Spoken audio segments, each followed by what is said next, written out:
Good evening. Good evening. चलिए मैं आपको एक बार लास्ट क्लास वाला पोर्शन रिकॉल करवा रहा हूँ। इन केस कोई डाउट हो तो मुझे बताइएगा, उसके बाद हम आज की एक बहुत इंपॉर्टेंट क्लास कंटिन्यू करेंगे। देखिए, आपको याद है कि recently we have covered a very important, a very dominating topic with respect to the covalent bond, and that was the VSEPR theory, valence shell electron pair repulsion theory.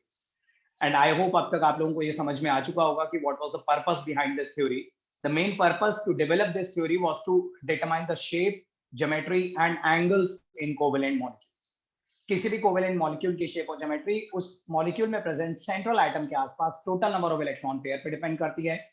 और ये theory ये presume करती है कि total number of electron pair में repulsion होता है, तो in order to overcome the repulsions between these electron pair, central atom tends to align these electron pair at maximum angle from one another. सेंट्रल एटम की कोशिश रहती है कि वो अपने आसपास के इलेक्ट्रॉन पेयर को मैक्सिमम एंगल अपार्ट रख सके in order to minimise the repulsion and attain stability. और आपको ये भी पता है कि टाइप ऑफ रिपल्सिव इंटरैक्शंस अलग अलग इलेक्ट्रॉन पेयर के बीच में अलग अलग होते हैं। The highest repulsions are exhibited between the lone pair and lone pair, उससे कम repulsion lone pair bond pair के बीच में, and the least repulsions are exhibited between bond pair and bond pair. इस पूरी थ्योरी को हमने एक टेबल की फॉर्म में देखा था, और इस पूरे टेबल में हमने 14 एग्जांपल्स करे थे, different examples from 2 electron pairs to 7 electron pairs. याद रखिएगा, हर एक इलेक्ट्रॉन पेयर के कॉरस्पॉन्डिंग ज्योमेट्री तो फिक्स्ड रहती है, लेकिन शेप बदलती रहती है डिपेंडिंग अपॉन कि out of those total number of electron pair lone pair कितने हैं। पहले मैं अगर आपको सारी ज्योमेट्रीज रिकॉल करवाऊं, ध्यान से सुनना। जिसमें 2 इलेक्ट्रॉन पेयर होंगे उसकी ज्योमेट्री होगी लीनियर, जिसमें 3 इलेक्ट्रॉन पेयर होंगे उसकी ज्योमेट्री होगी ट्राइगोनल प्लेनर, 4 इलेक्ट्रॉन पेयर वाले सारे केसेस में ज्योमेट्री टेट्राहेड्रल होगी, 5 इलेक्ट्रॉन पेयर के केस में ट्राइगोनल बाइपिरामिडल, 6 इलेक्ट्रॉन पेयर के केस में स्क्वायर बाइपिरामिडल या ऑक्टाहेड्रल, और 7 इलेक्ट्रॉन पेयर के केस में pentagonal bipyramidal. These were the fixed geometries.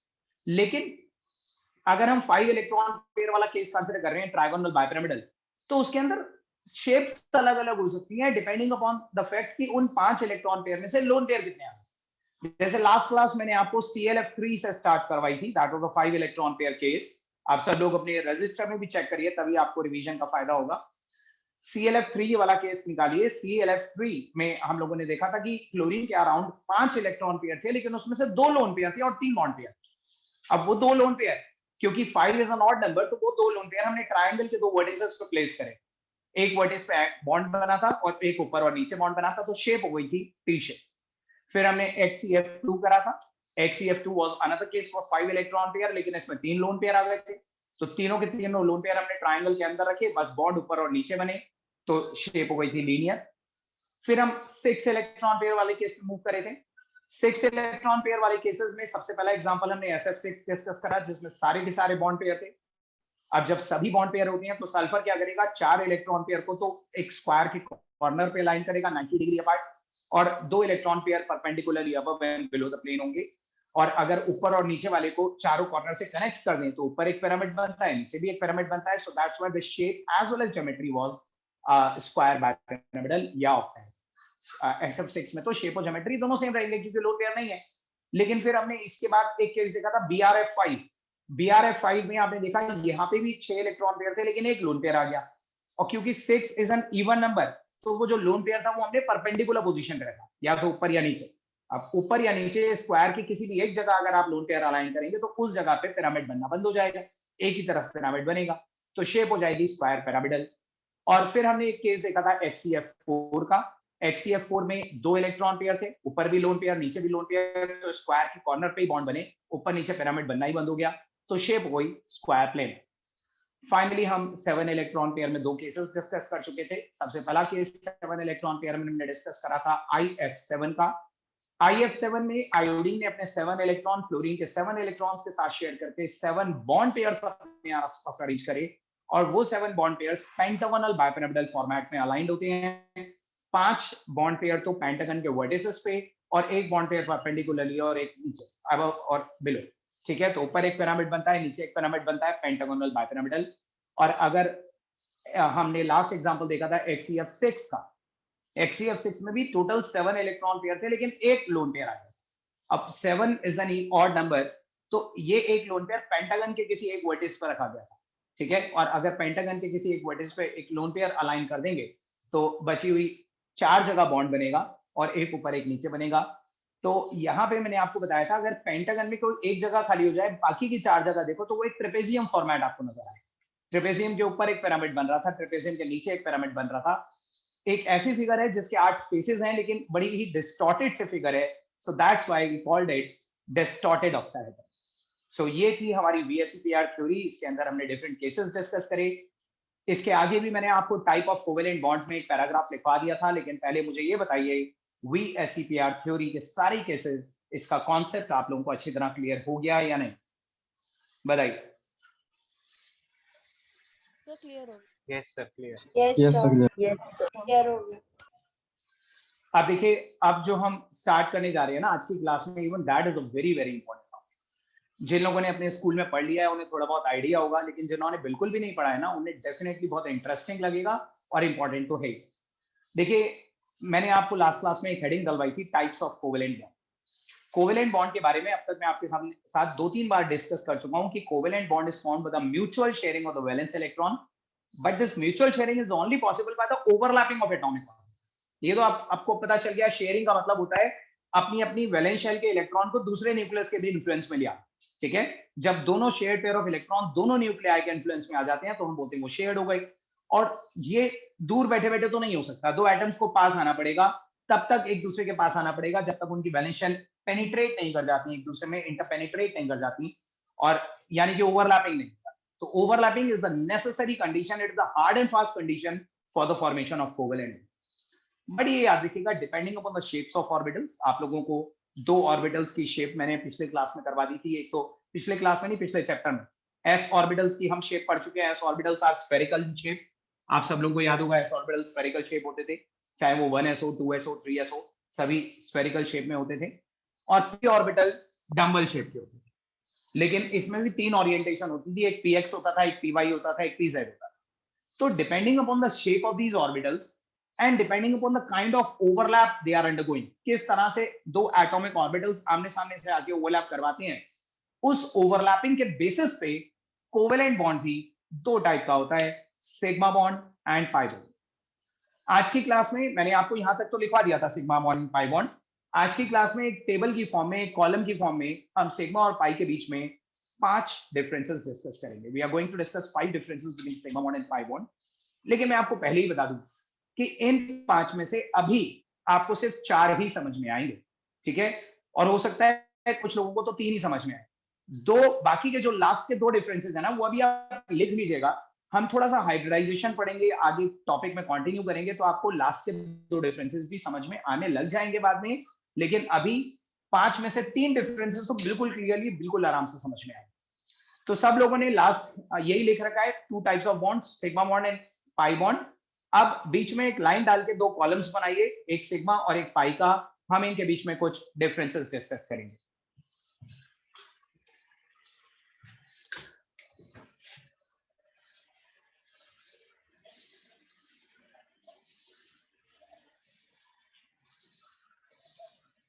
Sigma bond and pi bond.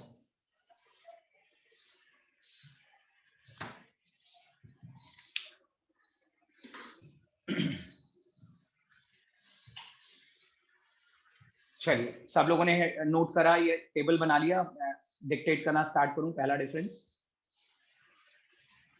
Yes sir. Yes sir. देखिए सिग्मा में सबसे पहला पॉइंट देखिए, सिग्मा का पहला point, it is always formed by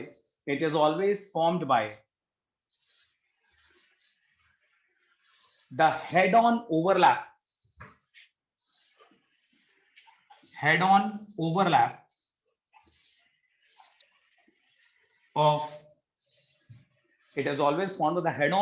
of atomic orbitals. It is always formed by the head-on overlap of atomic orbitals. Pi bond में लिखिए,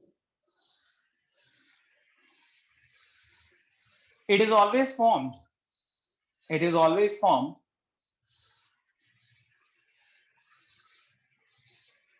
by the sidewise overlap of atomic orbitals. It is always formed by the sidewise overlap of atomic orbitals. It is always formed by the sidewise overlap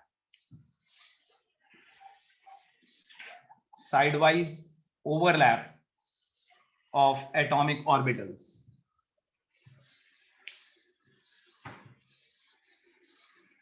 लिखा यहां तक पहला difference?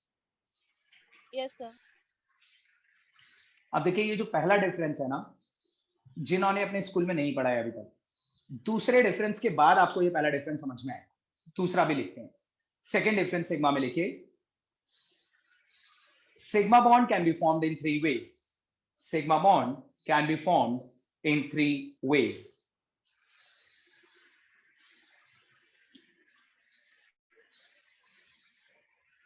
Sigma bond can be formed in three ways. अब इसी में आपको A, B और C करके इसी डिफरेंस में A, B और C करके तीन डायग्राम जो मैं बोर्ड पे बना रहा हूँ वो बनाने हैं, लेकिन पहले तीनों देख लीजिए। देखिए दो तरह की ओवरलैपिंग होती है, आपको पता है दो ऑर्बिटल्स कुछ डिस्टेंस पे बैठे हुए हैं और अगर वो चाहते हैं कि अपने वैलेंस इलेक्ट्रॉन्स को शेयर करें तो उन्हें एक दूसरे को अप्रोच करना पड़ेगा तब तक जब तक वो ओवरलैप नहीं कर जाए। लेकिन ये ओवरलैपिंग भी दो तरह की हो सकती है, एक होती है हेड ऑन ओवरलैप और एक होती है साइड वाइज।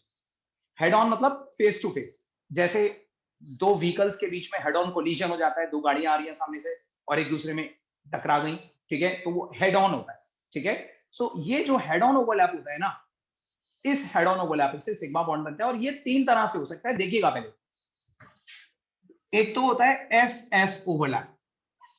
मान लीजिए एक ऑर्बिटल, एक एटम का एस ऑर्बिटल दूसरे एटम के एस ऑर्बिटल के साथ ओवरलैप कर रहा है। आप इमेजिन करो दो स्फीयर्स आमने सामने से आए और एक दूसरे में इंटरपेनिट्रेट कर गए, तो स्फीयर के ओवरलैपिंग को आप साइडवाइज तो नहीं मानोगे ना, स्फीयर की तो कोई साइड ही नहीं होती। स्फीयर तो जब जहां पे भी एक दूसरे से टकराएंगे हम उन्हें बोलेंगे हेड ऑन टकराए, ठीक है। सो एस एस में कभी भी साइडवाइज ओवरलैप कंसिडरेबल नहीं होता है, एस एस ओवरलैप को हमेशा हम head on overlap he consider करते हैं। एक होता है एस पी ओवरलैप। कई बार एक एटम का एस ऑर्बिटल दूसरे के पी ऑर्बिटल के साथ ओवरलैप करता है। मान लीजिए एक एस और दूसरा पी। मैं आपको एग्जांपल्स भी देता हूं। देखो आपको पता है हाइड्रोजन का एटॉमिक नंबर 1 होता है और इसकी कॉन्फ़िगरेशन होती है 1s1, ठीक है। इसका मतलब हाइड्रोजन का एटम एस ऑर्बिटल में रहता होगा, एक इलेक्ट्रॉन। ऐसे ही दूसरा हाइड्रोजन है, वो भी 1s1 है। तो अगर आपको H और H के बीच में कोवेलेंट बॉन्ड बना के H2 फॉर्म करना है, H2, तो H2 में SS ओवरलैप होगा, ठीक है। लेकिन अगर मुझे HCl बनाना है, HCl, तो देखिए HCl में H का तो वैलेंस S ऑर्बिटल होगा, हाइड्रोजन के पास तो S ऑर्बिटल होता है। लेकिन क्लोरीन की कॉन्फ़िगरेशन अगर आप लास्ट में लिखें तो 3s2 3p5 होती है। आप जरा ध्यान से देखिए, 3s2 3p5, 1 2 3 4 5। आप बताइए क्लोरीन का अनपेयर्ड इलेक्ट्रॉन आपको कौन से ऑर्बिटल में दिख रहा है, एस में या पी में? अनपेयर्ड इलेक्ट्रॉन पी में। तो इसका और अनपेयर्ड इलेक्ट्रॉन ही तो बॉडी में पार्टिसिपेट करते हैं। क्लोरीन अपने इस अनपेयर्ड को हाइड्रोजन के अनपेयर्ड के साथ शेयर करवाएगा ना, तो क्लोरीन का जो पी ऑर्बिटल है वो पी ऑर्बिटल एस के साथ ओवरलैप है। तो HCl बॉन्ड बनते वक्त इसका मतलब हाइड्रोजन का एस ऑर्बिटल क्लोरीन के पी ऑर्बिटल के साथ ओवरलैप करता होगा, तो ये sp ओवरलैप है, ये भी हम सिग्मा बॉन्ड ही मानते हैं, ठीक है। तो even this seems to be head on, ये हेड ऑन है, ये साइडवाइज नहीं। या फिर ऐसा हो सकता है pp ओवरलैप, हो सकता है एक एटम का पी ऑर्बिटल दूसरे एटम के पी ऑर्बिटल के साथ इस तरह से ओवरलैप करे। मान लीजिए क्लोरीन प्लस क्लोरीन, दो क्लोरीन एक दूसरे को अप्रोच कर रहे हैं, ठीक है, Cl2 बनाने के लिए, तो एक क्लोरीन का भी ये वाला पी ऑर्बिटल आएगा, दूसरे का भी यही वाला पी ऑर्बिटल आएगा, हेड ऑन ओवरलैप कर जाएंगे। तो ये याद रखिएगा, सिग्मा बॉन्ड यानी कि हेड ऑन ओवरलैप तीन तरह से पॉसिबल है, SS ओवरलैप, SP ओवरलैप या PP ओवरलैप। तो आपने जो अभी अभी डिफरेंस लिखा है उसी के नीचे A, B और C करके ये तीनों डायग्राम्स बना लीजिए और ये नाम सिग्मा वाले कॉलम में। सर एक बार पीपी ओवरलैप दोबारा बता दीजिए। देखिए पीपी ओवरलैप का मतलब है, मान लीजिए जैसे क्लोरीन है, सुनो, क्लोरीन का जो अनपेयर्ड इलेक्ट्रॉन होता है वो उसके पी ऑर्बिटल में होता है, ठीक है ना। अब मान लीजिए दो क्लोरीन है और वो दोनों क्लोरीन अपना अपना इलेक्ट्रॉन शेयर करके Cl2 बनाना चाहते हैं, तो एक क्लोरीन अपना पी ऑर्बिटल लाएगा सामने से, दूसरा क्लोरीन भी अपना पी ऑर्बिटल ही लेकर आएगा क्योंकि उसके पी ऑर्बिटल में ही अनपेयर्ड इलेक्ट्रॉन है, और जब दो पी आमने सामने से आएंगे तो इस तरह से ओवरलैपिंग होगी, पीपी ओवरलैप। तो इसे ये भी हेड ऑन ओवरलैप है, इसे साइड वाइज नहीं बोलेंगे, हेड ऑन है ये, तो ये भी एक सिग्मा बॉन्ड होता है। Okay sir. क्लियर है सोनम? Yes sir. अभी और क्लियर हो जाएगा, धीरे धीरे आप पढ़ते जाइए बस इस टॉपिक को।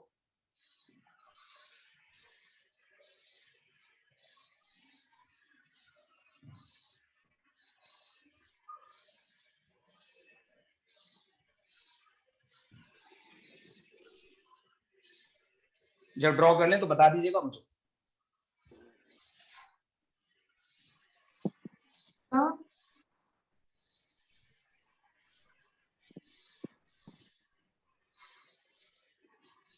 सर।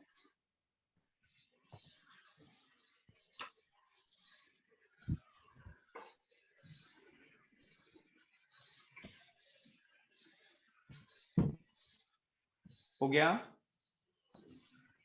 Yes sir. अब देखिए इसी सेकंड डिफरेंस के कॉरस्पॉन्डिंग पाई वाले में लिखिए। Kritika please mute yourself. Kritika देखिए पाई वाले डिफरेंस में लिखिए, सेकंड डिफरेंस लिखो पाई वाले में। It can only be formed in one way, it can only be formed in one way.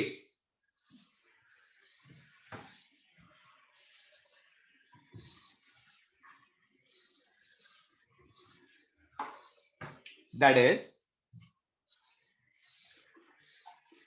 PP overlap. It can only be formed in one way. देखिए जैसे sigma bond यानी कि head on overlap तीन तरह से possible है, S S, S P और PP, वैसे ही जो पाई बॉन्ड है ना यानी कि sideways overlap, that can only be possible by a PP overlap. अगर एक एटम का पी ऑर्बिटल दूसरे एटम के पी ऑर्बिटल से इस तरह से ओवरलैप करता है, इसे बोलते हैं साइडवाइज ओवरलैप। देखिए दो चीजें ऐसे आ रही थी तो वो हेड ऑन थी, लेकिन दो चीजें ऐसे आ रही हैं तो वो साइडवाइज। सो साइडवाइज ओवरलैप से पाई बॉन्ड बनता है। तो पाई बॉन्ड सिर्फ एक ही तरह से बन सकता है।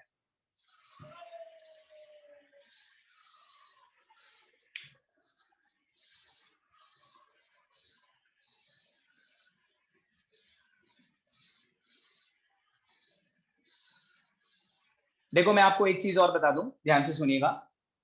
एस और एस में तो कभी साइडवाइज ओवरलैपिंग हो ही नहीं सकती, बिकॉज एस स्फेरिकल और स्फीयर्स की कोई साइड नहीं। ठीक है, कई बार कुछ स्टूडेंट्स पूछते हैं कि एस और पी के बीच में क्यों नहीं हो सकती साइडवाइज। तो देखिए P orbital is like this, P orbital इस तरह से, और एस ऑर्बिटल अगर इसके पास आएगा भी ना तो इसके डिप्रेशन में फिट हो जाएगा, इसके साथ पेनिट्रेट नहीं कर पाएगा। ठीक है, तो एस में और पी में इफेक्टिव पेनिट्रेशन ही नहीं हो पाता, तो एस पी के साथ भी साइडवाइज ओवरलैप नहीं कर सकता। साइडवाइज ओवरलैपिंग सिर्फ एक पॉसिबिलिटी बचती है बाय पीपी ओवरलैप। ठीक है, ना एसपी से बनता है ना एस एस से बनता है, सिर्फ पीपी से बनता है। अब यहाँ पे मैं आपको आगे बताऊंगा, अभी तो आप ओरली सुन लीजिए मेरी बात। आपको पता है मैथ्स में आप तीन कोऑर्डिनेट एक्सेस पढ़ते हो, ठीक है, you know 3 types of coordinate axes पढ़ते हो आप मैथमेटिक्स में जनरली बचपन से क्या पढ़ते आ रहे हो कि जो हॉरिजॉन्टल वाली है, ध्यान से सुनिएगा, हॉरिजॉन्टल वाली एक्सिस को आप हमेशा एक्स एक्सिस पढ़ते आ रहे हो बचपन से। आपने हमेशा ये एक्स कंसीडर करी होगी, ये वाई कंसीडर करी होगी, ये जेड कंसीडर करी। बट आई होप आपको मालूम होगा कोई हार्ड एंड फास्ट होता नहीं है कि किसको एक्स मानना है, किसको वाई, किसको जेड। ये तो एक 3 डायमेंशनल एक्सिस है, किसी को भी कुछ भी मान लो। केमिस्ट्री में ये हमेशा याद रखिएगा, as the orbitals are considered, जो हॉरिजॉन्टल वाली एक्सिस होती है ना उसे हम जेड मानते। ये बहुत इंपॉर्टेंट है, ध्यान से सुनिएगा। हम इसे जेड मानते हैं, इसे वाई और इसे एक्स मानते हैं। जो हम internuclear axis in the plane of the board, जिस बोर्ड पे आप पढ़ रहे हो या जिस कॉपी पे आप पढ़ रहे हो, उस प्लेन पे जो एक्सेस आप बनाओगे उसे आप जेड एक्सेस कंसीडर करोगे। तो हमेशा याद रखना, अगर पीजेड ओवरलैप कर रहे हैं ना, पीजेड, तो ये सिग्मा बॉन्ड, पीजेड वाला सिग्मा बॉन्ड कंसीडर करा जाता है। लेकिन जब पीवाई आते हैं या पीएक्स आते हैं तो पाई बॉन्ड बनता है। ठीक है, ये जो पीपी ओवरलैप है ये पीएक्स के बीच में भी हो सकता है और पीवाई के बीच में भी हो सकता है। जब भी एक एलिमेंट का पीएक्स दूसरे के पीएक्स के साथ ओवरलैप करेगा तो वो पाई होगा, पीवाई के साथ करेगा वो भी पाई होगा, लेकिन जब पीजेड के साथ करेगा वो सिग्मा होगा।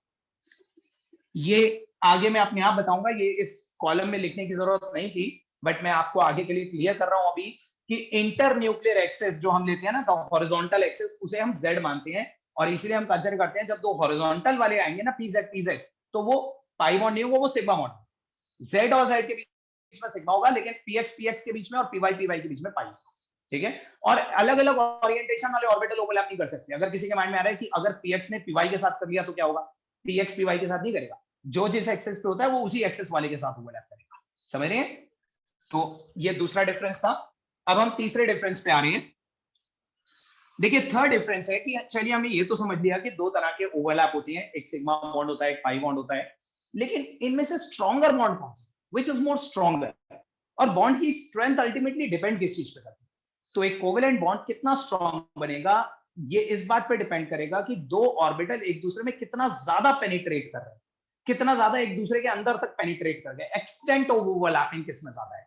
तो हमेशा याद रखिएगा हेड ऑन ओवरलैप हमेशा ज्यादा एक्सटेंट ऑफ ओवरलैपिंग पोजेस करता है, साइडवाइज ओवरलैप में कम एक्सटेंट ऑफ ओवरलैपिंग होती है, जिसकी वजह से सिग्मा बॉन्ड्स स्ट्रॉन्गर होते हैं और पाई बॉन्ड रिलेटिवली वीकर होते हैं। तो तीसरे डिफरेंस में लिखिए sigma bonds are more stronger, sigma bonds are more stronger, sigma bonds are more stronger due to greater extent of overlapping.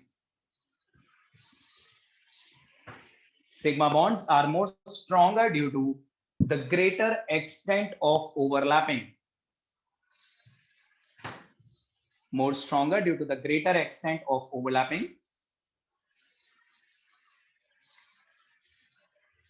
बराबर वाले कॉलम में पाई में लिखिए पाई bonds are relatively weaker. Pi bonds are relatively weaker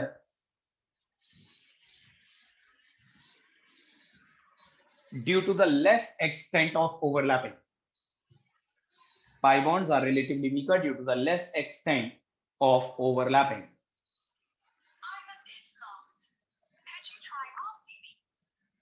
Pi bonds are relatively weaker due to the less extent of overlapping.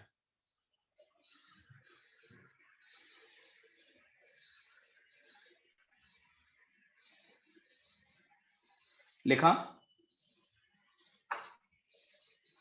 Yes, sir. सब लोग मुझे बताइए। Sir, due to the less extent of overlapping. Due to the less extent of overlapping. Okay, Deepanshu? okay, sir. अब सब लोग मुझे बताओ, tell me very frankly, पहले तीन डिफरेंसेस तो आपको समझ में आ गए होंगे ना? अब तक के तीनों डिफरेंस में कोई डाउट नहीं है। Sigma bond head on overlap से बनता है, पाई बॉन्ड साइडवाइज ओवरलैप से बनता है। हेड ऑन ओवरलैप की तीन पॉसिबिलिटीज होती हैं, SS overlap, SP overlap and PP overlap. Pi bond की एक ही पॉसिबिलिटी होती है, पीपी ओवरलैप। और सिग्मा बॉन्ड स्ट्रॉन्गर होता है, ग्रेट एक्सटेंट ऑफ ओवरलैपिंग होती है। पाई बॉन्ड वीकर होता है बिकॉज पुअर ओवरलैपिंग। ये तीन डिफरेंसेस तो आराम से समझ में आ ही जाते हैं, लेकिन अगले दो डिफरेंसेस जो है ना वो अभी नहीं आएंगे, लेकिन इसी चैप्टर में आ जाएंगे। कुछ और टॉपिक्स पढ़ने पड़ेंगे तब आएंगे। नेक्स्ट डिफरेंस लिखिए, fourth difference. sigma bond can even be formed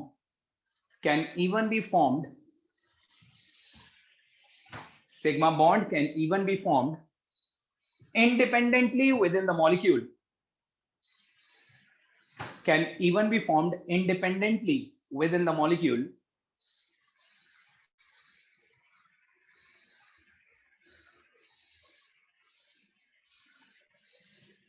और पाई वाले कॉलम में लिखिए a pi bond is always accompanied a pi bond is always accompanied a pi bond is always accompanied along with the sigma bond, accompanied along with the sigma bond.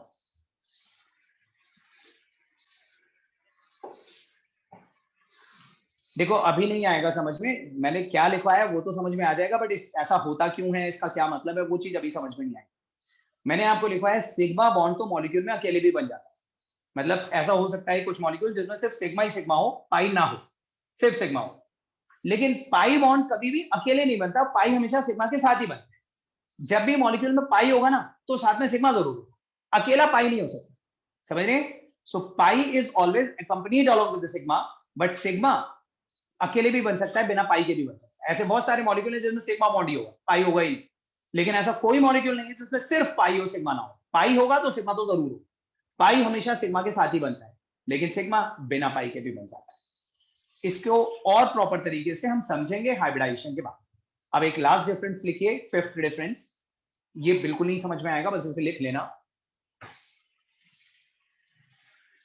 Rotation around a sigma bond is possible. Rotation around a sigma bond is possible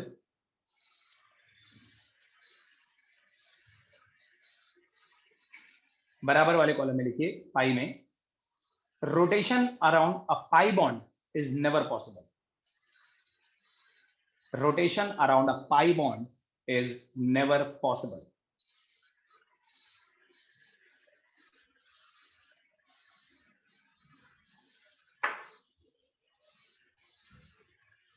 लिखा? Yes sir. Yes sir. देखो ये difference अभी नहीं आएगा, इसको मैं discuss ही नहीं कर रहा, लेकिन हाइब्रिडाइजेशन पढ़ लेते हैं। अगली क्लास में आपको ये दोनों डिफरेंस समझ में आ चुके होंगे, जब तक हम एक दो एग्जांपल्स कर चुके होंगे हाइब्रिडाइजेशन। अब हम इस चैप्टर का सबसे बड़ा टॉपिक स्टार्ट करने जा रहे हैं, बट इससे भी बड़े आएंगे टॉपिक्स, तो बहुत बड़े बड़े टॉपिक्स हैं इसमें। किसी को और कोई डाउट है तो पूछ लीजिएगा। हाँ बोलो।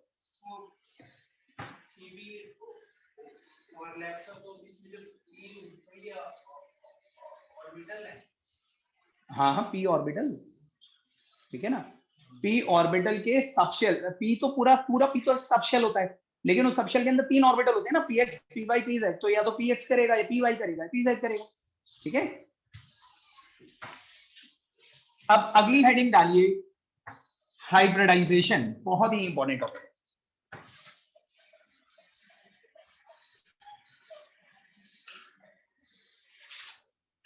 Hybridisation is a very basic concept. कुछ टॉपिक्स ऐसे होते हैं जो उसी चैप्टर में जरूरी होते हैं, लेकिन कुछ टॉपिक्स ऐसे होते हैं जिन पे हर चैप्टर बेस्ड होता है। Hybridization is one such topic जो ना सिर्फ इस चैप्टर के पॉइंट ऑफ व्यू से इंपॉर्टेंट है, लेकिन आगे भी बहुत सारे ऐसे चैप्टर्स आएंगे, स्पेशली तो ऑर्गेनिक केमिस्ट्री, जो 11th में तो बहुत कम है, 12th में तो बहुत ही वास्ट पोर्शन है ऑर्गेनिक केमिस्ट्री का। ऑर्गेनिक तो आपको बिना हाइब्रिडाइजेशन के कॉन्सेप्ट के समझ में ही नहीं आए, तो बहुत सीरियसली फोकस्ड माइंड के साथ इस कॉन्सेप्ट को समझिए। सबसे पहले, क्योंकि आप में से काफी लोग अपने स्कूल में ये चैप्टर पढ़ चुके हैं, तो कैन एनीबडी एक्सप्लेन मी कि what is hybridization? Hand raise करिए, मैं देखता हूं कि आपके माइंड में क्या है हाइब्रिडाइजेशन के रिगार्डिंग। ऐसे ही समझा दो, अगर प्रॉपर तरीके से डिफाइन नहीं कर सकते तो जस्ट वर्बली एक्सप्लेन कर दीजिए मुझे। कोई बता सकता है हाइब्रिडाइजेशन क्या होती है?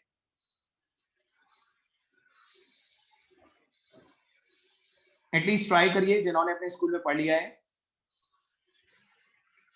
ओके, 2 हैंड्स रेज हुए। Anybody else?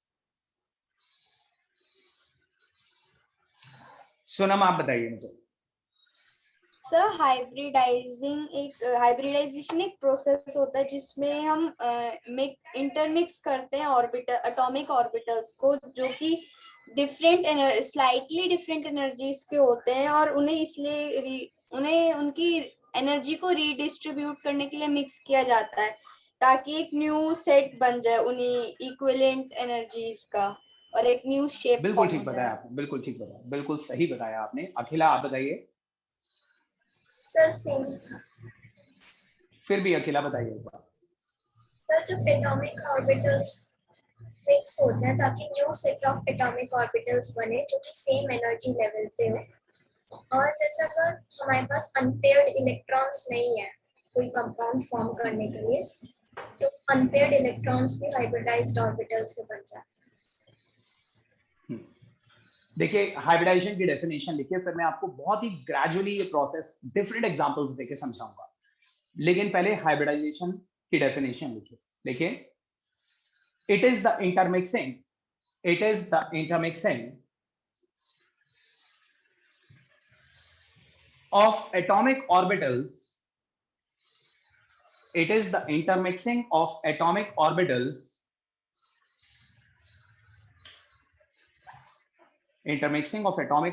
of slightly different energies of slightly different energies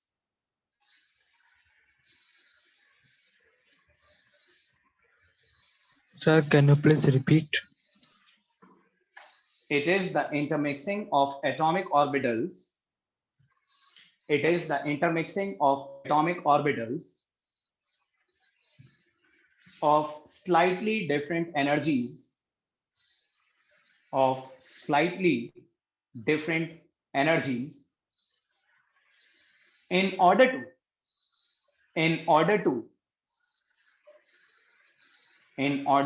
to redistribute their energy, and form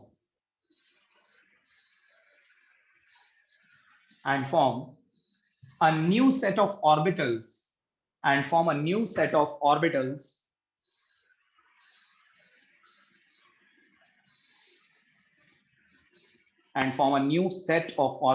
with equal energy,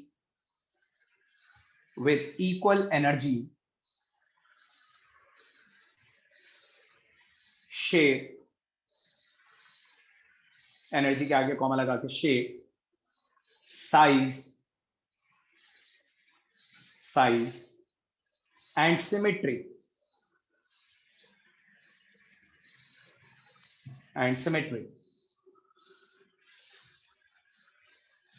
देखिए एक बार फिर से सुन लीजिए, एक बार चेक कर लीजिए कहीं कोई बीच में वर्ड मिस तो नहीं हो गया.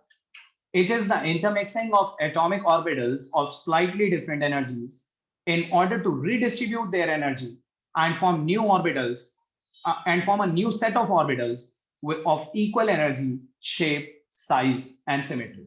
ठीक है.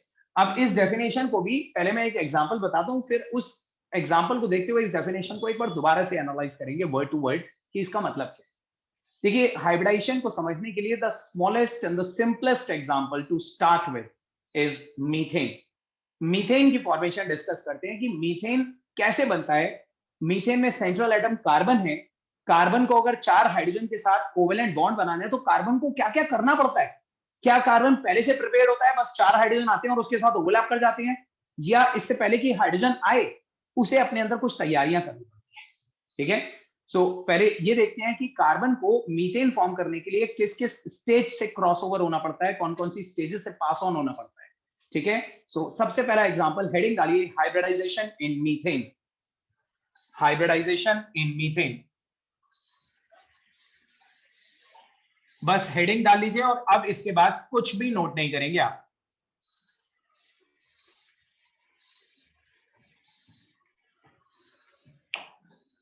देखिए बहुत अटेंटिवली सुनिएगा क्योंकि ये बहुत इंपॉर्टेंट है. सबसे पहले तो ये याद रखिएगा, किसी भी कोवेलेंट मॉलिक्यूल में जो हाइब्रिडाइजेशन होती है वो सेंट्रल एटम की होती है, सराउंडिंग एलिमेंट की नहीं होती. तो मीथेन में हमें कार्बन की हाइब्रिडाइजेशन देखनी है, हाइड्रोजन की नहीं देखनी. हाइड्रोजन तो हाइब्रिडाइज हुआ ही नहीं है. अब सिर्फ कार्बन ही क्यों हाइब्रिडाइज हो रहा है, हाइड्रोजन क्यों नहीं हो रहा, वो भी मैं आपको बताऊंगा. लेकिन याद रखिएगा सिर्फ सेंट्रल एटम हाइब्रिडाइजेशन अंडरगो करता है. तो सबसे कुछ भी नोट नहीं करना. देखिए मैं स्टार्ट कर रहा हूं. देखिए कार्बन का एटॉमिक नंबर 6 होता है और अगर आप इसकी कॉन्फ़िगरेशन लिखेंगे तो 1s2 2s2 2p2, ये दिस इज द कॉन्फ़िगरेशन. और किसी भी एलिमेंट की कॉन्फ़िगरेशन की जो वैलेंस शेल होती है उस वैलेंस शेल को ड्रॉ करना इज कॉल्ड ग्राउंड स्टेट. तो सबसे पहले मैं कार्बन की ग्राउंड स्टेट ड्रॉ कर रहा हूं आपके सामने. कार्बन की ग्राउंड स्टेट है 2s2 2p2, 2s2 2p2. ठीक है. ग्राउंड स्टेट का मतलब याद रखिएगा, जीएस मतलब ग्राउंड स्टेट. ग्राउंड स्टेट का मतलब होता है किसी भी एलिमेंट की जो वैलेंशियल इलेक्ट्रॉनिक कॉन्फ़िगरेशन है ना, वैलेंस वाली, उसको ऑर्बिटल की फॉर्म में ड्रॉ करना. That is called the ground state. हमने 1s ड्रॉ नहीं करा क्योंकि 1s वैलेंस नहीं, सिर्फ 2 है. Second shell is the valence. 2 में s, 2 में p, अगर 2 में मान लीजिए dv होता तो वो भी ड्रॉ कर लेते, बट d नहीं होता 2 में, आपको पता है. ठीक है. तो इसे बोलते हैं ग्राउंड. अब सब लोग मुझे बताइए कार्बन के पास कितने वैलेंस इलेक्ट्रॉन? 4. अच्छा, कार्बन को अपना ऑक्टेट पूरा करने के लिए कितने और चाहिए? 4 और चाहिए. तो हम ये सोच रहे थे कि कार्बन अपने 4 इलेक्ट्रॉन 4 हाइड्रोजन के साथ शेयर कर लेगा और 4 बॉन्ड बन जाएंगे. अगर कार्बन अपने 4 इलेक्ट्रॉन 4 हाइड्रोजन के इलेक्ट्रॉन के साथ शेयर कर ले तो ऑक्टेट पूरा हो जाएगा, मीथेन बन जाएगा। But this is not so simple. देखिए दो बातें याद रखिएगा। पहली बात तो ये याद रखिएगा कि only the valence electrons take part in chemical bond formation. ये तो आपको शायद मालूम भी होगा, आपने पढ़ रखा होगा, किसी भी एलिमेंट के सिर्फ वैलेंस एटॉमिक ऑर्बिटल्स या वैलेंस इलेक्ट्रॉन्स ही बॉन्डिंग में पार्टिसिपेट करते हैं, अंदर वाली शेल के इलेक्ट्रॉन बॉन्डिंग में पार्टिसिपेट नहीं करते, ठीक है। लेकिन इसमें भी एक पॉइंट है जो आपको याद रखना है कि वैलेंस वाले भी अनपेयर्ड इलेक्ट्रॉन ही बॉन्डिंग में पार्टिसिपेट करते हैं। The paired electrons never participate in bonding, only the valence unpaired electrons can take part in bonding. देखिए कार्बन के पास 4 वैलेंस इलेक्ट्रॉन जरूर हैं, लेकिन इन 4 में से अनपेयर्ड कितने हैं? अनपेयर्ड तो 2 ही है ना। तो अगर अनपेयर्ड भी 2 ही है तो ये वाला अनपेयर्ड एक हाइड्रोजन के अनपेयर्ड के साथ शेयर कर लेगा, ये वाला एक अनपेयर्ड एक हाइड्रोजन के अनपेयर्ड के साथ शेयर कर लेगा। लेकिन ये दोनों तो आपस में ही शेयर हो रहे हैं, तो हाइड्रोजन के साथ शेयर कैसे करेंगे भाई? होता क्या है कि कार्बन के पास आपको पता है एक ऑर्बिटल में 2 ही तो इलेक्ट्रॉन आ सकते हैं, एक ऑर्बिटल में 2 इलेक्ट्रॉन आ सकते हैं। इस ऑर्बिटल में एक इलेक्ट्रॉन कार्बन का बैठा है, हम सोच रहे थे एक हाइड्रोजन ला देगा, यहाँ पे रख लेगा, तो कार्बन हाइड्रोजन के बीच में शेयरिंग हो जाएगी। इसमें भी एक हाइड्रोजन के इलेक्ट्रॉन आने की जगह कार्बन हाइड्रोजन में शेयरिंग हो जाएगी। लेकिन यहाँ तो कार्बन के दोनों ही इलेक्ट्रॉन आपस में ही एक दूसरे के साथ बैठे हुए हैं, तो हाइड्रोजन का आने की जगह कहाँ है? ठीक है, तो इसका मतलब सिर्फ अनपेयर्ड इलेक्ट्रॉन ही बॉन्डिंग में पार्टिसिपेट कर सकते हैं। और कार्बन के पास बेशक वैलेंस में 4 इलेक्ट्रॉन हैं, लेकिन चारों के चारों अनपेयर्ड तो नहीं है, अनपेयर्ड तो 2 ही है। तो अभी कार्बन ग्राउंड स्टेट में कितने बॉन्ड बना सकता है? 2 बताओ। 2 लेकिन क्या 2 बॉन्ड बनाने से उसका ऑक्टेट पूरा हो जाएगा? नहीं सर, नहीं, है ना। ऑक्टेट पूरा करने के लिए तो उसे 4 बॉन्ड बनाने हैं, 4 शेयरिंग करनी। तो कार्बन क्या करेगा? ग्राउंड स्टेट से एक्साइटेड स्टेट में जाएगा। कार्बन क्या करता है कि उसे पता है कि 2 बॉन्ड बनाने से तो काम नहीं चलेगा, बॉन्ड तो 4 ही बनाने हैं, तभी ऑक्टेट पूरा होगा। तो इससे पहले कि वो हाइड्रोजन को बुलाए शेयर करने के लिए, वो पहले अपने अंदर की तैयारियां पूरी कर लेता है। वो क्या करेगा? 2s का ये इलेक्ट्रॉन आप देख रहे हैं, 2s में ये जो नीचे की तरफ स्पिन वाला इलेक्ट्रॉन है, इसे एक्साइट करके 2p में भेज देगा। 2s का एक इलेक्ट्रॉन एक्साइट होके 2p में चला जाएगा। ऐसा करने से मिलेगी आपको एक्साइटेड स्टेट, कार्बन की एक्साइटेड स्टेट, ठीक है। देखिए अब 2s में रह जाएगा एक इलेक्ट्रॉन और 2p में हो जाएंगे 3 इलेक्ट्रॉन, 2s1 2p3। और एक चीज याद रखिएगा, जब ये इलेक्ट्रॉन यहां पे था तो इसकी स्पिन नीचे की तरफ थी क्योंकि ये दूसरे के साथ पेयर्ड था। लेकिन जब ये एक्साइट होकर अकेला जाएगा ना ऑर्बिटल में, तो इसकी स्पिन ऑटोमेटिकली सीधी हो जाएगी, क्योंकि एक ऑर्बिटल में जब अकेला इलेक्ट्रॉन होता है तो हमेशा अपसाइड स्पिन वाला ही होता है, कभी डाउन साइड वाला नहीं। दूसरा इलेक्ट्रॉन डाउन साइड वाला, अगर वो पहले डाउन साइड भी था तो भी वो ऑटोमेटिकली अपसाइड हो जाएगा, दूसरी तरफ एंटी क्लॉकवाइज से क्लॉकवाइज बन जाएगा, ठीक है। तो कार्बन के पास वैलेंस शेल में 4 इलेक्ट्रॉन थे, लेकिन 4 में से सिर्फ 2 ही अनपेयर्ड थे। 2 अनपेयर्ड को यूज करके तो वो 4 बॉन्ड बना नहीं सकता, उसे 4 बॉन्ड बनाने के लिए 4 अनपेयर्ड चाहिए। तो कार्बन क्या करता है? वो डिसाइड करता है कि पहले एक्साइटेड स्टेट में चले जाते हैं, उसके बाद हाइड्रोजन को बुलाएंगे शेयर करने के लिए। तो कार्बन ग्राउंड स्टेट से एक्साइटेड स्टेट में चला जाता है, वो अपना 2s का इलेक्ट्रॉन 2p में एक्साइट कर देता है। अब आ गई ये excited state, this is called excited state. अब बताइए, अब तो कार्बन के पास 4 अनपेयर्ड इलेक्ट्रॉन हो गए ना, कार्बन के पास 4 अनपेयर्ड इलेक्ट्रॉन। अब हम क्या एक्सपेक्ट करते हैं? अब हम एक्सपेक्ट करते हैं अब आएंगे 4 हाइड्रोजन और चारों के साथ एक एक इलेक्ट्रॉन शेयर हो जाएगा। एक इलेक्ट्रॉन इसके साथ हाइड्रोजन का शेयर हो जाएगा, दूसरा हाइड्रोजन अब इसके साथ शेयर कर लेगा, तीसरा इसके साथ, चौथा इसके साथ, बन जाएगा 4 बॉन्ड। लेकिन अभी भी नहीं होगा, इतना सिंपल नहीं। देखिए एक चीज याद रखिएगा, आपको पता है कि ये जो ऑर्बिटल है, ये orbital s orbital spherical shape का है, और ये जो 3 p के ऑर्बिटल है, ये तीनों की शेप तो एक जैसी है, लेकिन तीनों के ओरिएंटेशन तो अलग है। ये px है, एक py है, एक pz है, ठीक है। तो ये 4 ऑर्बिटल्स अलग अलग शेप के, अलग अलग एनर्जीज के लिए। आपको पता है s की एनर्जी कम होती है, थोड़ी p की ज्यादा होती है, ऊपर से s की शेप अलग है, p की शेप अलग है। जस्ट इमेजिन कि अगर अभी कार्बन ने एज इट इज इन चारों के साथ बॉन्ड बना लिए, ध्यान से सुनना मेरी बात, अगर अभी कार्बन ने एक्साइटेड स्टेट में बैठे बैठे इन चारों के साथ एक एक हाइड्रोजन को शेयर करके 4 बॉन्ड बना लिए ना, तो 4 बॉन्ड बन तो जाएंगे, लेकिन कोई बॉन्ड बड़ा बन जाएगा, कोई छोटा बन जाएगा, कोई वीक बन जाएगा, कोई स्ट्रॉन्ग बन जाएगा। हर एक बॉन्ड अलग अलग शेप, अलग अलग सिमेट्री, अलग अलग एनर्जी का बनेगा, क्योंकि उनको बनाने वाले ऑर्बिटल अलग अलग शेप, अलग अलग एनर्जी के, ठीक है। अगर अलग अलग शेप, अलग अलग एनर्जी के ऑर्बिटल बॉन्ड बनाएंगे तो बॉन्ड भी तो अलग अलग ही बनेंगे, बड़ा अनसिमेट्रिकल सा मॉलिक्यूल बनेगा। फिर मीथेन ऐसा नहीं होगा जैसा मैं आपको दिखाता हूं हमेशा। देखिए मैं आपको मीथेन ऐसे दिखाता हूँ ना, this is the tetrahedral molecule जो हमने VSEPR थ्योरी में पढ़ा था। ये तो एक बड़ा सिमेट्रिकल मॉलिक्यूल है ना, इस कार्बन के आसपास चारों बॉन्ड लेंथ आपको एक जैसी दिखाई दे रही है, जितना ये CH बॉन्ड है उतनी लेंथ इसकी भी है, उतनी लेंथ इसकी भी है, ठीक है। तो ये एक सिमेट्रिकल मॉलिक्यूल।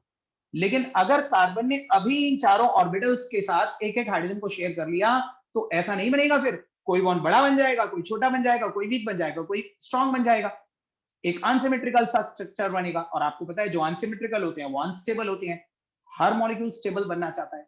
तो कार्बन भी चाहता है कि उसके आसपास के चारों बॉन्ड एक जैसे बने, अलग अलग ना बने, सबकी एक जैसी एनर्जी हो, एक जैसा साइज हो, एक जैसी शेप हो, एक जैसी सिमेट्री हो, सब कुछ एक जैसा है।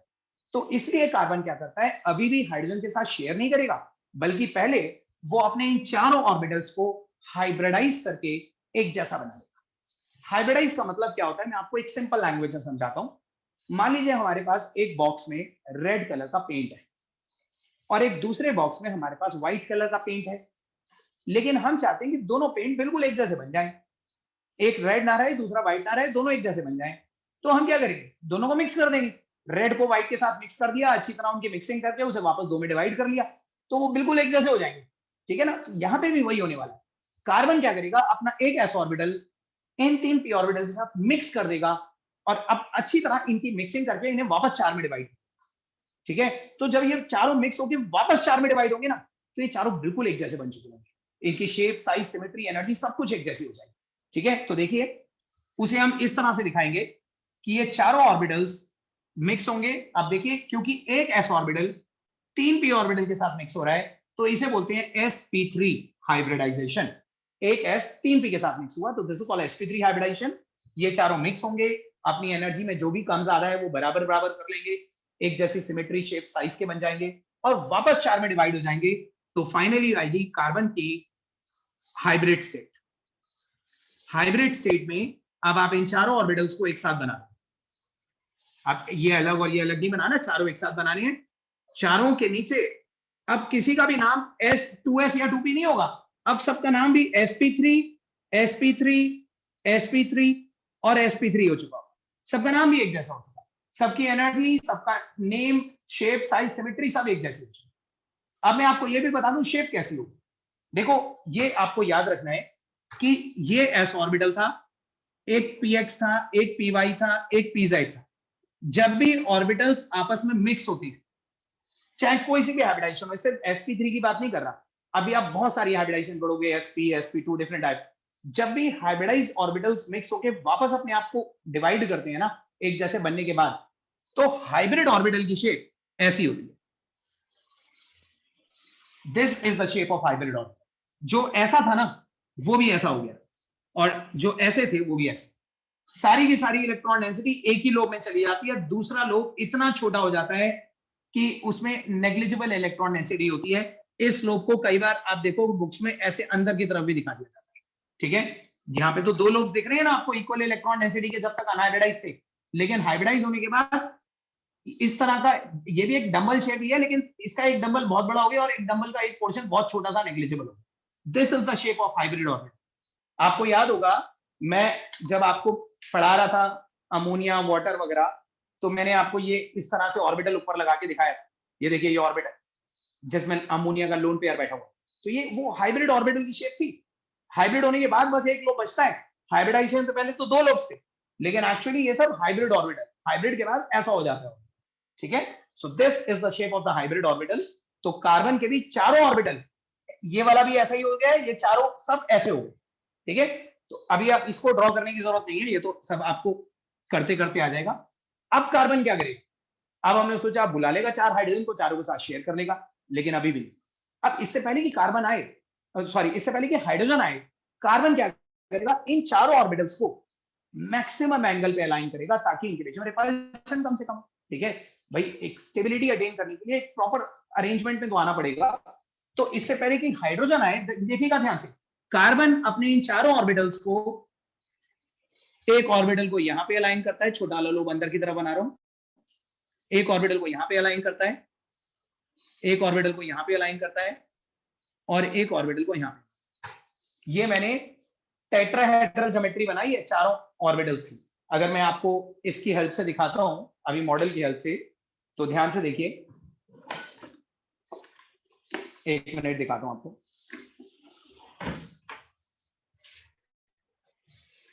ये देखिए कार्बन के अभी हाइड्रोजन आया नहीं है, हाइड्रोजन के आने से पहले ही कार्बन ने जो अपने 4 ऑर्बिटल्स थे ना वो टेट्राहेड्रली अरेंज कर, ठीक है। ये सिर्फ कार्बन के ऑर्बिटल्स हैं, अभी हाइड्रोजन नहीं आया।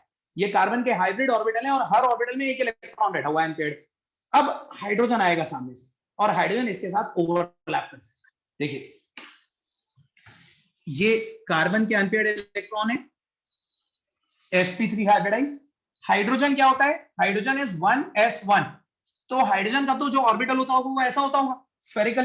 तो देखिए एक हाइड्रोजन इसके साथ आएगा, यहां से ओवरलैप कर जाएगा, एक हाइड्रोजन इधर से आके इसके साथ ओवरलैप कर जाएगा, एक हाइड्रोजन इधर से आके इसके साथ ओवरलैप कर जाएगा, एक हाइड्रोजन इसके साथ आके इधर से ओवरलैप कर जाएगा। और आप बताइए जो चारों ओवरलैप आपको दिख रहे हैं ये साइड वाइज ओवरलैप दिख रहे हैं या हेड ऑन ओवरलैप दिख रहे हैं? Head on. सब लोग हेड ऑन। इसका मतलब कार्बन के चारों बॉन्ड सिग्मा बॉन्ड है, कोई पाई बॉन्ड नहीं है। These are all sigma bonds, ठीक है। ये जो आपको दिखाए थे ये सब सिग्मा बॉन्ड है, इसमें कोई पाई बॉन्ड नहीं है। सिग्मा बॉन्ड अकेले भी बन सकता है बिना पाई के, देखिए कोई पाई नहीं है, सारे सिग्मा ही सिग्मा है, ठीक है। तो अल्टीमेटली ये बन जाएगा। अब ये तो और इस टाइप के डायग्राम को तो बोलते हैं ऑर्बिटल डायग्राम, ऑर्बिटल डायग्राम। और अल्टीमेटली अगर आप इसे बॉन्ड्स की फॉर्म में दिखाना चाहो तो आप ऐसे दिखा सकते हो जैसा मैंने आपको बनाकर दिखाया था एक बार। The wedge and dash structure, a tetrahedral molecule like this, with each bond angle being 109.5. इस सबको ड्रॉ करने से पहले एक बार फिर से सुन लीजिए सारी बात। आपको क्या करना है, कोई भी मॉलिक्यूल जब आपको दिया जाए हाइब्रिडाइजेशन करने के लिए तो सबसे पहले उसमें जो सेंट्रल एटम है, आप पहले तो उस सेंट्रल एटम की ग्राउंड स्टेट बनाओगे, ठीक है। और उस ग्राउंड स्टेट में चेक करोगे कि जितने बॉन्ड उसे बनाने हैं क्या उतने अनपेयर्ड इलेक्ट्रॉन हैं या नहीं। अगर 4 बॉन्ड बनाने हैं तो 4 अनपेयर्ड इलेक्ट्रॉन चाहिए, ठीक है। तो देखिए कार्बन को 4 बॉन्ड बनाने थे तो हमने देखा, लेकिन हमें पता चला 4 अनपेयर्ड तो थे नहीं, तो पहले तो 4 अनपेयर्ड करने पड़ेंगे। इसका मतलब ग्राउंड स्टेट से पहले एक्साइटेड स्टेट में जाना पड़ेगा। तो कार्बन क्या करता है, अपना 2s का इलेक्ट्रॉन 2p में एक्साइट करके 4 अनपेयर्ड कर लेता है, लेकिन अभी भी बॉन्ड नहीं बना सकता क्योंकि ये चारों अलग अलग एनर्जी के हैं। अगर अभी बॉन्ड बना लिया तो कोई बॉन्ड वीक बन जाएगा, कोई स्ट्रॉन्ग बन जाएगा। कार्बन चाहता है कि सारे बॉन्ड एक जैसे बने, तो कार्बन क्या करेगा, इन सबको हाइब्रिडाइज करके एक जैसा बना लेगा, sp3। फिर कार्बन क्या करेगा, अपने इन चारों ऑर्बिटल को मैक्सिमम एंगल पे अलाइन भी कर लेगा, ठीक है, टेट्राहेड्रल ज्योमेट्री। और जब सब कुछ कर चुका होगा तब वो हाइड्रोजन को इनवाइट करेगा कि अब आओ मेरे साथ शेयर करो। तो हाइड्रोजन आएगा और एक एक ऑर्बिटल के साथ शेयर करके अल्टीमेटली एक स्टेबल स्ट्रक्चर मीथेन का बनेगा जिसमें सारे बॉन्ड्स बिल्कुल एक जैसे। सही है। सो हाइब्रिडाइजेशन इस तरह से होती है। ये जस्ट अभी पहला केस बताया, अभी बहुत सारे एग्जांपल्स देखेंगे। तो ये एक तो नोट करना है, लेकिन पहले बताइए यहां तक की एक्सप्लेनेशन में कोई डाउट, कोई क्वेश्चन आपके माइंड में अराइज हो रहा है तो बताइए सब लोग। सर सेंट्रल एटम कौन सा होगा, ये कैसे पता चलेगा? सेंट्रल एटम तो वो होता है ना जो एक अकेला होता है, सराउंडिंग एलिमेंट बहुत सारे होते हैं। क्या आपको सोनम नहीं पता चल रहा है इसमें सेंट्रल एटम कौन सा है? सर इसमें तो पता चल रहा है लेकिन कई बार कंफ्यूजन हो जाती है। जैसे कोई मॉलिक्यूल बताओ आपके माइंड में आ रहा हो कि सर इसमें कैसे पता चलेगा, कोई भी टेल मी एनी एग्जांपल, कुछ रैंडमली बोल दो कुछ भी एग्जांपल। सर सोनम हर मॉलिक्यूल में पता चल जाएगा, PCl5 अमोनिया, VSEPR थ्योरी खोलकर देख लो, मैंने 14 एग्जांपल्स करवाए, कौन से में नहीं पता चल रहा आपको सेंट्रल एटम? सब में पता चलेगा। उनमें नहीं पता चलेगा जिनमें होते ही 2 एटम है, जैसे HCl है, HCl में नहीं पता चलेगा। तो HCl में हमें हाइब्रिडाइजेशन करनी भी नहीं है। हाइब्रिडाइजेशन वहां होती है जहां एक से ज्यादा बॉन्ड बनते हैं। हाइब्रिडाइजेशन का मतलब होता है कि सेंट्रल एटम अगर अपने आसपास 2 3 4 बॉन्ड बना रहा है तो वो सारे एक जैसे बने, लेकिन क्लोरीन तो बना ही एक बॉन्ड रहा है, इसको किसके जैसा बनना है, ठीक है। तो ये हाइब्रिडाइजेशन नहीं करेगा, सही है। तो जहां एक से ज्यादा बॉन्ड बनते हैं वहां पे हाइब्रिडाइजेशन, वहीं सेंट्रल एटम की जरूरत पड़ेगी आपको। और कोई डाउट किसी को? कृपा। Yes yes sir. Sir excitation की एनर्जी कहाँ से आती है? एक्साइटेशन के लिए एनर्जी बॉन्ड फॉर्मेशन से ही रिलीज होती है। जब कोई एलिमेंट बॉन्ड, देखो अल्टीमेटली कोई भी एलिमेंट बॉन्ड फॉर्मेशन में क्यों पार्टिसिपेट कर रहा है? बॉन्ड फॉर्मेशन में इसलिए पार्टिसिपेट कर रहा है ना क्योंकि वो स्टेबल बनना चाहता है। स्टेबल बनने के लिए उसे अपनी एनर्जी रिलीज करनी पड़ेगी, लोअर एनर्जी पे जाना पड़ेगा। तो जितनी एनर्जी उसे यहाँ पे रिक्वायर्ड है उतनी वो रिलीज भी कर देगा आगे चल के स्टेबल बनने के लिए। Bond formation is an energy releasing process. Bond तोड़ने के लिए एनर्जी देनी पड़ती है, लेकिन बॉन्ड बनते वक्त एनर्जी रिलीज होती है। तो यहाँ पे कुछ उसे अपनी तरफ से कंपेंसेट करनी पड़ेगी, लेकिन जितनी वो इसे एक्साइट करने में लगाएगा ना उससे ज्यादा वो एड में रिलीज कर देगा। तो अल्टीमेटली सिस्टम स्टेबल बनेगा। Okay sir. ओके कृपा? Yes sir. और किसी को कोई डाउट? जिसको डाउट नहीं है नोट करना स्टार्ट कर दीजिए, और किसी को भी कोई डाउट है तो मुझे बताइए।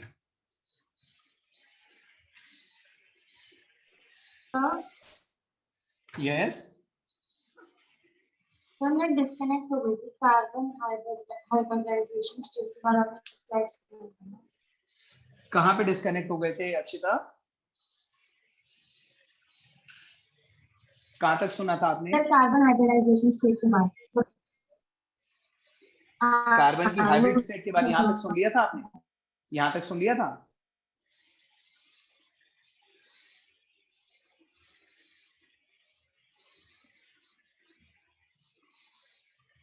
अक्षिता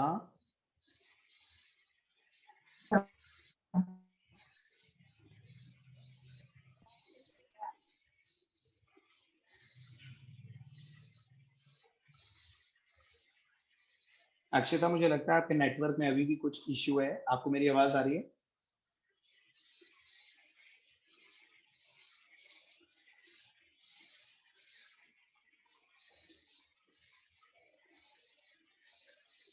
सर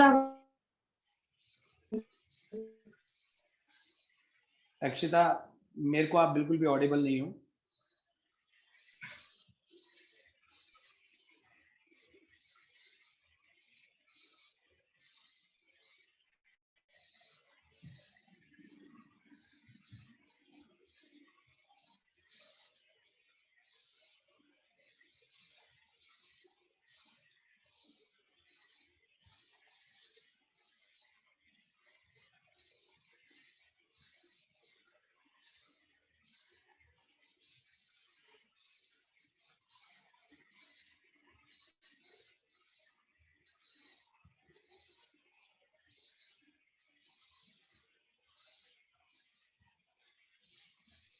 सर आपकी स्क्रीन ब्लैक आ रही है, कुछ बोलना। दिपांशु मेरी स्क्रीन को पिन कर लिया करिए अगर अलग अलग लोगों की आ जाती है तो।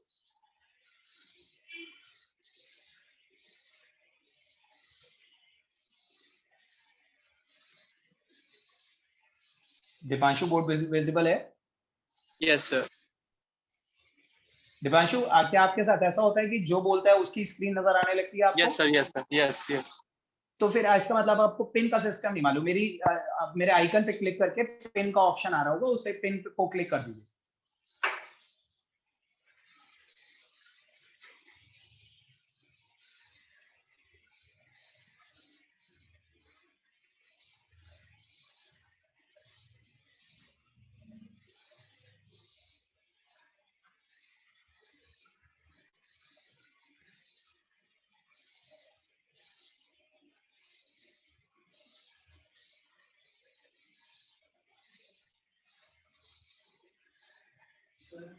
सर यहाँ पे जो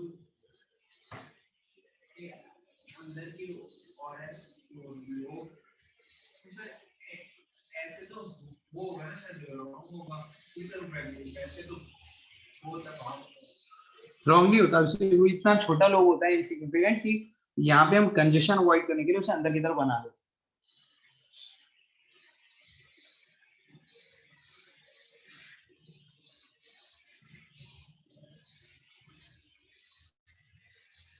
सब लोगों ने ड्रॉ कर लिया इसे? Yes sir. Yes sir. आपका इसमें अभी तक कोई डाउट नहीं है? अलीशा, अंश, अभिनव राजपूत, अमेश, अपेक्षा, दिव्यांश, जिज्ञासा, कोई डाउट? No. तेजल, यशस्वी, सौम्या,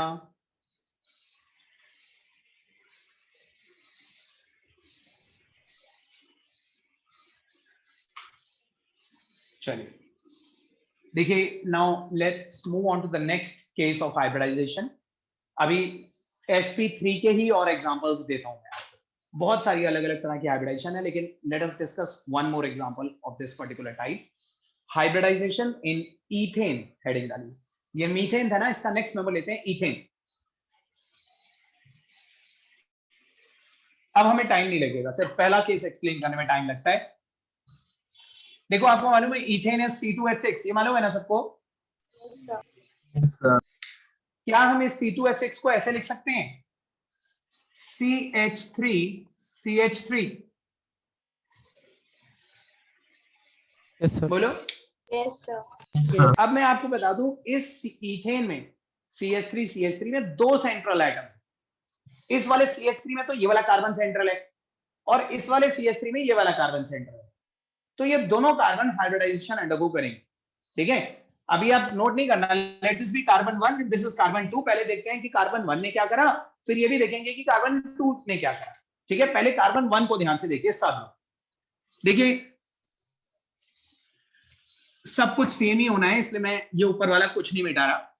आप सब लोग मुझे बताओ, कार्बन नंबर 1 की वही कॉन्फ़िगरेशन होगी 1s2 2s2 2p2। जब आप उसे ड्रॉ करोगे तो फिर आप देखोगे उसके अंदर 2 ही अनपेयर्ड इलेक्ट्रॉन है।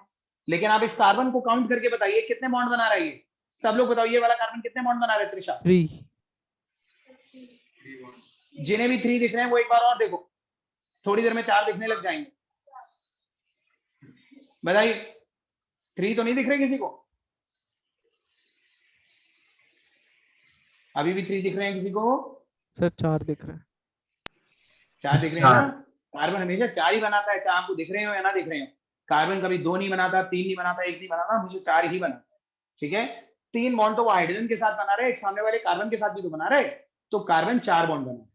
और अगर कार्बन 4 बॉन्ड बना रहे हैं तो 4 अनपेयर्ड चाहिए होंगे, तो फिर वही करेगा वो 2s का इलेक्ट्रॉन 2p में एक्साइट करके सेम एक्साइटेड स्टेट पे आएगा। ग्राउंड स्टेट भी सेम है, एक्साइटेड स्टेट भी सेम है, but again the same thing कि 4 अनपेयर्ड तो कर लिए, लेकिन ये चारों अनपेयर्ड अलग अलग एनर्जी के हैं, अलग अलग शेप के हैं। अगर अभी इन्होंने बॉन्ड बना लिया तो बड़ा अनसिमेट्रिकल सा मॉलिक्यूल बन जाएगा। तो अगर कार्बन चाहता है कि उसके सारे बॉन्ड एक जैसे बने तो वो इन्हें हाइब्रिडाइज करेगा। अगेन sp3 हाइब्रिडाइजेशन, ये चारों मिक्स होकर वापस 4 में डिवाइड हो जाएंगे। सब कुछ वैसा ही हो जो मीथेन में हुआ था ना, वही सब कुछ होगा कार्बन नंबर 1 के साथ। तो कार्बन नंबर 1 अपने इन चारों ऑर्बिटल्स को टेट्राहेड्रल ज्योमेट्री में एक दूसरे से 109.5 डिग्री पे अलाइन करेगा। ध्यान से देखना, ये जो डायग्राम बना रहा हूं इसको ध्यान से देखिए, अभी कुछ नोट नहीं करेगा। तो ये कार्बन नंबर 1 है, इसने क्या करा, देखो मैंने अभी आपको पिछले वाले केस में मीथेन के आसपास ये डायग्राम बनवाया था ना, इस तरह का बनवाया था। मैं यही चीज बनाऊंगा, लेकिन ये ऐसे वर्टिकल है ना, मैं इसी को हॉरिजॉन्टल करके बनाऊं। ये इसका ये जो ऑर्बिटल ऊपर की तरफ जा रहा है इसे मैं सामने की तरफ बनाऊं, और ये जो ट्राइपॉड के 3 लेग्स हैं, इस ट्राइपॉड के 3 लेग्स को पीछे, मतलब एक ट्राइपॉड स्टैंड है उसे हमने लेटा दिया, ऐसे करके बनाऊंगा। देखिए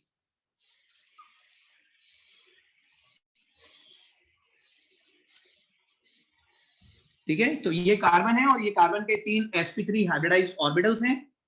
ये कार्बन नंबर 1 है, सेम चीज है, बस मैंने उसको समझाने के लिए वर्टिकली ना दिखा के थोड़ा सा हॉरिजॉन्टल फॉर्मेट में कर दिया। अब जो चीज कार्बन नंबर 1 ने करी है ना, एग्जैक्टली सेम चीज कार्बन नंबर 2 भी करेगा, क्योंकि आप देखिए ये भी तो बिल्कुल उसके जैसा ही है, ये भी तो 4 बॉन्ड बना रहे हैं।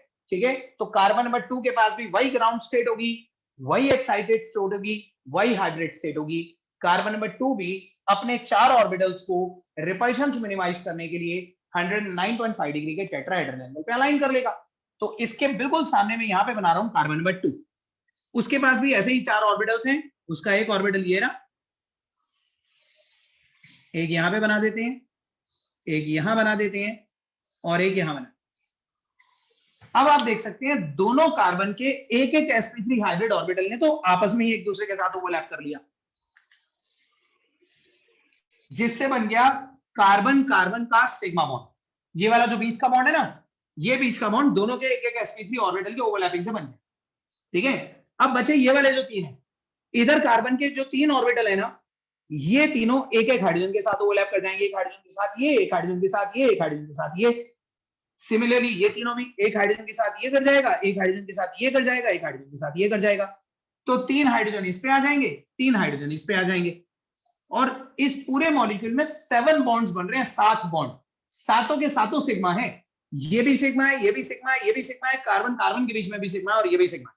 ठीक है, सो अल्टीमेटली मीथेन की तरह इथेन में भी हर कार्बन sp3 हाइब्रिडाइज्ड होता है। हर कार्बन के आसपास sp3 के 4 ऑर्बिटल टेट्राहेड्रल ज्योमेट्री में अलाइंड होते हैं। This is the orbital diagram of ethane. अब इसी का मैं एक जो टेट्राहेड्रल फॉर्मेट है ना, वो मैं आपको और बता दूं, फिर एक साथ नोट कर लेना। देखो एक चीज और देखो, अल्टीमेटली जब पूरा मॉलिक्यूल बन जाएगा इसे ऐसे दिखाते हैं, कार्बन के आसपास जो 4 बॉन्ड थे टेट्राहेड्रली वो ये थे, इसमें से 3 हाइड्रोजन लग गए, यहाँ पे एक दूसरा कार्बन है, ठीक है। आपको पता है कार्बन के आसपास टेट्राहेड्रली बॉन्ड अलाइंड होते हैं, तो मीथेन में तो यहाँ पे भी हाइड्रोजन होता था, लेकिन इथेन में यहाँ पे एक कार्बन आ गया, इस कार्बन पे यही वाला टेट्राहेड्रल उल्टा करके बनाना है। This is the structure of ethane. मैं आपको मॉडल की हेल्प से दिखाता हूं मैं क्या बता रहा हूं। आप जब तक ये ड्रॉ करिए,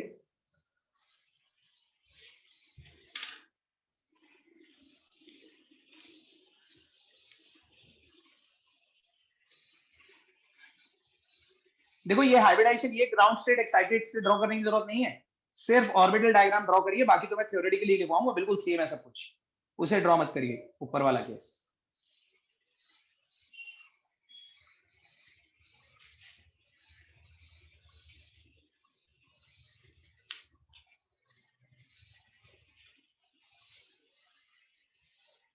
देखिए मेरे हाथ में ये जो स्ट्रक्चर है इसे देखिए, सब लोग इधर देखो, ये टेट्राहेड्रल स्ट्रक्चर दिख रहा है आपको? दिख रहा है? Yes, देखो अब ये वाला स्ट्रक्चर देखो, ये भी टेट्राहेड्रल है, ठीक है? yes, sir. और ये 2 टेट्राहेड्रल जुड़े हुए हैं, ये देखिए, ये आगे वाला CH3 है, ये पीछे वाला CH3 है, और ये दोनों CH3 आपस में जुड़े हुए। अच्छा मुझे एक बात बताओ सब लोग, इधर देखो, सब लोग इधर देखो, अगर मैं इस कार्बन को हाथ में पकड़ लूं, इस वाले कार्बन को, तो क्या मैं इस कार्बन को घुमा सकता हूं? ऐसे देखिए घूम रहा है ना, इसका मतलब सिग्मा बॉन्ड के अलोंग रोटेशन पॉसिबल है। जब भी दो, या किसी को भी, ये सारे सिग्मा थे, मैं इसको पकड़ लूं हाइड्रोजन को, तो मैं इसे घुमा सकता हूं पूरे मॉलिक्यूल को, ठीक है? तो कोई किसी को भी पकड़ लूं, मैं वहां से मॉलिक्यूल को घुमा सकता हूं। तो सिग्मा बॉन्ड के अलोंग रोटेशन अलाउड होती है, आप एक को होल्ड कर लो, पूरे मॉलिक्यूल को दूसरे एंड से घुमा सकते हो। लेकिन पाई वाले केस में बताऊंगा रोटेशन पॉसिबल नहीं हो पाएगा। चलो ये बना लो पहले, ये ऑर्बिटल डायग्राम और वो स्ट्रक्चर बनाना है बस।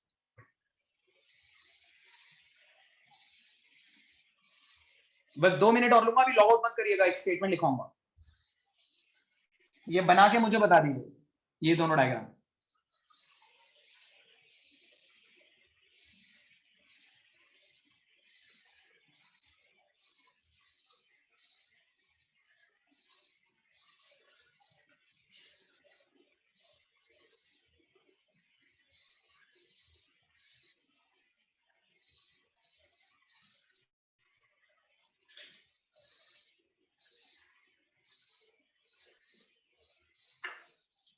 बना लिया। ठीक है, सबने ड्रॉ कर लिए नीचे वाले दोनों डायग्राम्स? Yes, sir. बस एक स्टेटमेंट इसके अंदर लिख लीजिए, just like methane,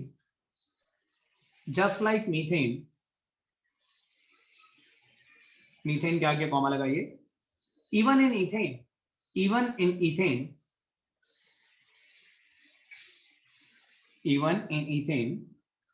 each carbon is sp3 hybridized. Each carbon atom is sp3 hybridized. Just like methane, even in ethane, each carbon atom is sp3 hybridized. Clear है? Yes, sir. तो देखिए hybridisation हम next class में continue करेंगे, आज आप लोग इतना कर लीजिए। Good evening everybody. Good evening. Good evening. Good evening, sir. Thank you, sir.